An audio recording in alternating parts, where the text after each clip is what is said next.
보이지 않아도 존재하고 있습니다. 티끌같이 사소해도 청금같이 소중합니다.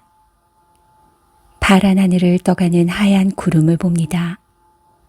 구름뿐 아니라 모든 것이 하나같이 원자로 이루어져 있지요. 작은 원자핵을 전자가 멀리서 감싸고 있는 것이 원자의 모습이어서 원자는 허공에 다름없습니다. 많은 별로 반짝이는 여름날의 밤하늘도 기억나는군요. 바로 곁에 나란히 보이는 두 별도 알고 보면 인간이 만든 가장 빠른 우주선으로 수만 년을 여행해야 하는 먼 거리에 떨어져 있습니다.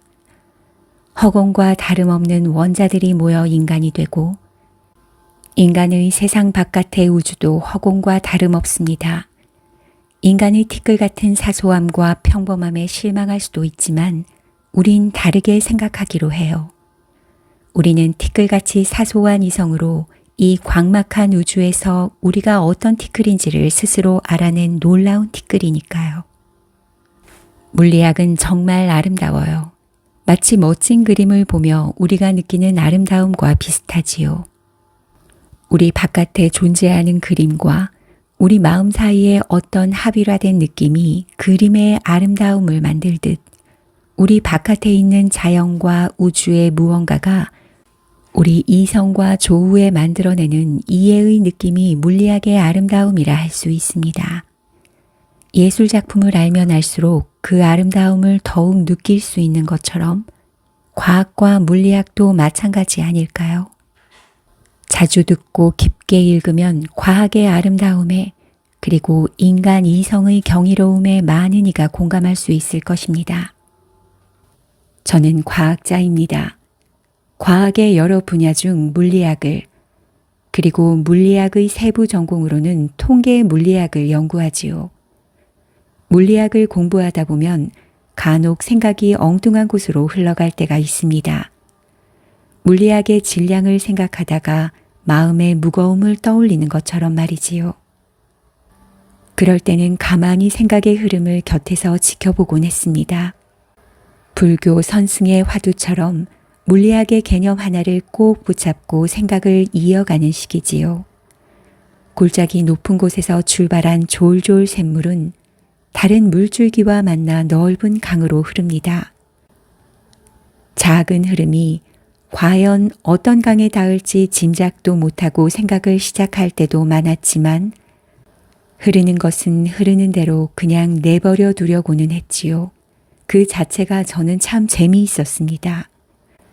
그래서 이 책에서는 과학과 과학이 아닌 것이 함께 섞여 있습니다. 우리의 삶이 그렇듯 모든 것을 둘로 딱 나눠 구분할 필요는 없다고 생각합니다. 과학을 이야기하지만 과학만 이야기하려고 하지는 않았습니다. 과학도 결국 사람의 일입니다. 글을 쓰면서 어려서 쉽게 흔들리는 것들, 눈에 보이지도 않을 작은 것들이 함께 모여 아름다운 세상이 된다는 것을 새삼 깨달았습니다. 광막한 우주 속 사소해서 어쩌면 더 소중한 우리 존재를 생각하고 커튼 틈새로 들어온 햇빛에 반짝이는 작은 티끌을 정겹게 바라보게 됩니다. 어마어마한 크기의 우주의 지금 모습과 고마운 햇빛을 보면서 물리학의 여러 중력과 약한 핵력을 떠올리기도 했지요. 눈에 보이지 않아도 존재하고 작고 여린 것들이 함께 모여 우리 사는 세상이 됩니다. 세상 속 아름다움의 진면목은 눈에 잘 띄지 않는 구석진 곳에 있을지도 모릅니다. 우리 사회도 마찬가지고요.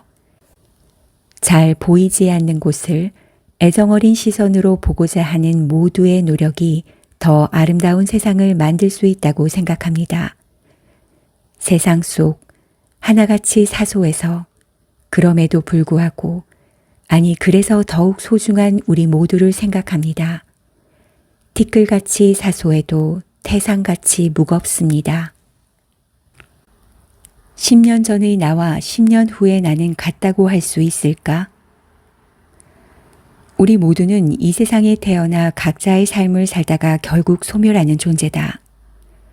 광막한 우주에 비하면 정말 티끌처럼 작은 공간 안에서 우주의 장구한 나이에 비하면 정말 순간처럼 짧은 시간을 잠깐 머물다가 우리는 세상에서 사라진다. 누군가는 죽음이 존재의 마지막이 아니며 이후에 다른 형태로 이어지는 무언가가 존재한다고 상상할 수도 있다. 하지만 삶을 이어갔던 바로 이곳에서 죽음의 순간에 무언가가 어떤 방식으로든 소멸한다는 점에는 대다수가 동의하리라고 믿는다. 우리가 사는 이곳에서 모든 존재는 결국 죽음으로 소멸한다. 그런데 조금만 더 생각해보자. 내가 죽는 순간 소멸하는 것은 과연 무엇일까? 아니, 죽음 이전에 살았던 내가 말하는 나의 존재는 대체 무엇일까? 내가 살아있는 동안 내 몸을 이루는 세포는 끊임없이 새로운 세포로 교체된다. 위장의 점막을 이루는 세포는 며칠이면 다른 세포로 바뀌고 뼈를 이루는 세포도 10년 정도면 교체된다. 10년이면 변하는 것이 강산만이 아니다. 몸도 전부 변한다. 나는 10년 전의 내가 아니다. 내 삶을 이어가는 도중에는 새로 탄생한 세포가 소멸한 세포를 대체하지만 죽음을 맞아 소멸한 뒤에는 내 몸 세포들은 죽음만을 거듭한다. 나의 소멸은 내 몸 모든 세포의 소멸로 귀결되는 셈이다. 하지만 내 몸 세포 일부가 소멸한다고 해서 내가 소멸하는 것은 아니다. 10년 전 내 몸을 이루었던 세포들 중 내 몸에 여전히 남아있는 것은 많지 않지만 그래도 지금의 나는 10년 전의 나다. 나는 세포들의 모임이지만 세포들의 단순한 모임이 곧 나는 아니다. 우리 몸뿐 아니라 세상의 모든 것은 결국 수많은 원자들로 이루어져 있다. 내가 살아있는 동안 수많은 원자들이 다양한 유기분자의 형태로 내 몸에 들어와 분해되고 재결합하며 달라진 형태로 내 몸을 이루다가 때가 되면 다시 내 몸 밖으로 배출된다. 이렇듯 원자들의 모임인 분자는 내 몸 안에서 다른 종류와 형태로 바뀌지만 정작 분자를 구성하는 원자들은 항상 그대로다. 내 몸은 원자로 이루어져 있지만 내가 죽어도 원자는 죽지 않는다. 아니, 원자는 죽을 수 없는 존재다. 죽음 이후 시간이 지나면 내 몸을 구성하던 유기물질들은 여러 곤충과 세균이 분해시켜 여기저기로 흩어질 것이다. 내 몸속의 원자는 위치가 달라졌을 뿐 소멸하는 것은 아니다. 오히려 죽는 것은 원자가 아니라 나다.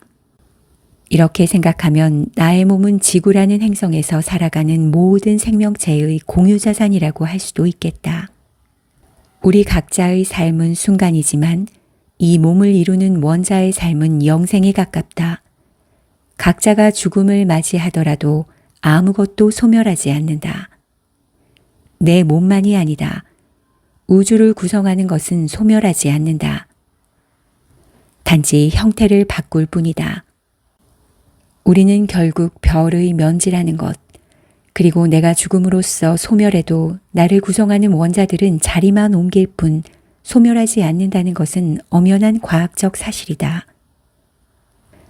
죽음의 순간 소멸하는 것은 나라는 의식의 주체이고 살아있을 때 생생하게 존재했던 나라는 의식은 결국 구성 요소들의 특별한 형태의 짜임으로 만들어지는 일종의 창발 현상이라고 믿는 과학자가 많다.